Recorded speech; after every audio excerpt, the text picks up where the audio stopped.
মাননীয় বিচারক মন্ডলী, আমার প্রতিপক্ষ দলের বন্ধুরা কিন্তু একটি বিষয় এড়িয়ে গেছেন যে আমরা পক্ষ দলের যে প্রশ্নগুলো করেছি তারা কিন্তু একটিরও উত্তর দেয়নি। মাননীয় প্রতিপক্ষ বন্ধুরা, আপনারা কি এগুলো ভুলে গেছেন যে আমার প্রতিপক্ষ দলের বন্ধুরা যে প্রশ্নগুলো করলো সেগুলো প্রশ্নের উত্তর কিন্তু আপনারা একটিও দেননি? এগুলো কি দেওয়া উচিত ছিল না? মাননীয় মর্যাদার বিচার মন্ডলীর শিক্ষার্থীবৃন্দ, সবাইকে আসসালামু আলাইকুম। প্রতিপক্ষ দলের প্রথম বক্তা ছলে বলে কৌশলে অপ্রাসঙ্গিক যুক্তি দিয়ে আমাদের দেশগুলোকে দায়ী করছে। না, আমি আজ দাঁড়িয়েছি এমন এক সব বাস্তব সত্যের পক্ষে যা প্রমাণ প্রকৃতি ঘটছে আমাদের চোখের সামনে প্রতিদিন। তারা যে প্রশ্ন করেছে তাদের প্রশ্নের কোনো যুক্তি নেই। তারা যে আমাদের অনেকগুলো প্রশ্ন করে গেলে তাদের মধ্যে কোনো প্রশ্নের যুক্তি নেই বলতে গেলে।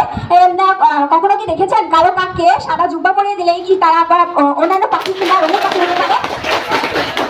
দেশে বিদেশে বা জাতিসংঘের মতে এত শক্তিশালী সংস্থা এত উদ্যোগের ফলেও কেন রোধ করা যাচ্ছে না জলবায়ু পরিবর্তন? এর জন্য দায়ী উন্নত রাষ্ট্র, যা আজকে আমরা প্রমাণ করে যাবো। এটি একটি বিতর্ক নয় মাননীয় মডারেটর, এটি একটি বাস্তব নির্মাণ কাহিনী যেখানে রাজার হস্তায় চুরি করছে গরিবের গ্রাস। জলবায়ু পরিবর্তন নিয়ে উন্নত দেশগুলো দায়ী করার কারণ সমূহ গ্রিনহাউস গ্যাস নিঃসরণ তৈরি করছেন তারা, কার্বন ডাই অক্সাইড, মিথেন ইত্যাদি সমন্বয়ে। এই গ্যাসগুলো সবচেয়ে বেশি নির্গত করছে উন্নত দেশগুলো, জার্মানি, কানাডা, জাপান, আমেরিকা। এই দেশগুলো এত বেশি শিল্পায়ন যে তারা বছরে প্রায় হাজার হাজার টন গ্যাস নির্গত করছে। মাননীয় মডারেটর, আমি তাদের কাছে প্রশ্ন রাখতে চাই, যখন উন্নত দেশগুলো বৈজ্ঞানিক প্রযুক্তি দোহাই দেয় তখন কেন গ্রিন টেকনোলজি উন্নয়নশীল দেশগুলোর সঙ্গে শেয়ার করেন? এটা কি প্রযুক্তি ব্যবহার করে আধিপত্য বা বজায় রাখার কৌশল? মাননীয় মডারেটর, যুক্তরাষ্ট্র 5.2% কার্বন ডাই অক্সাইড নিঃসরণ চুক্তি থেকে কেন ও কমে বেরিয়ে আসেন এটা জানতে চাই।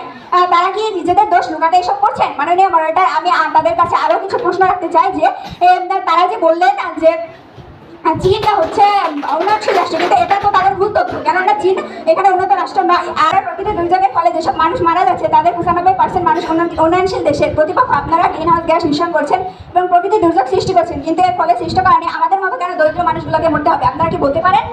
দ্বিতীয়ত, জলবায়ু পরিবর্তনের জন্য সবচেয়ে ভুক্তভোগী কে? এগুলো কি ন্যায়সম্মত? প্রশ্ন রয়ে গেলে আশা করি উত্তর দেবেন।